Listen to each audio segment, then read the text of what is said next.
حضرت مسیح موعود علیہ الصلاۃ والسلام فرماتے ہیں، ہمارے نبی صلی اللہ علیہ وسلم تمام انبیاء کے نام اپنے اندر جمع رکھتے ہیں، کیونکہ وہ وجود پاک جامع کمالات متفرقہ ہے۔ پس وہ موسیٰ بھی ہے اور عیسیٰ بھی اور آدم بھی اور ابراہیم بھی اور یوسف بھی اور یعقوب بھی، اسی کی طرف اللہ جل شانہ اشارہ فرماتا ہے، فَبِهُدَاهُ مُقْتَدِهْ، یعنی اے رسول اللہ صلی اللہ علیہ وسلم تو ان تمام ہدایات متفرقہ کو اپنے وجود میں جمع کر لے جو ہر یک نبی خاص طور پر اپنے ساتھ رکھتا تھا۔ پس اس سے ثابت ہے کہ تمام انبیاء کی شانیں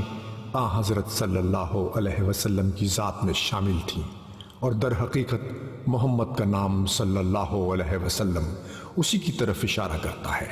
کیونکہ محمد صلی اللہ علیہ وسلم کے یہ معنی ہیں کہ بغایت تعریف کیا گیا، اور غایت درجے کی تعریف تبھی متصور ہو سکتی ہے کہ جب انبیاء کے تمام کمالات متفرقہ اور صفات خاصہ حضرت صلی اللہ علیہ وسلم میں جمع ہوں۔ آئینہ کمالات اسلام، روحانی خزائن، جلد 5 صفحہ 343۔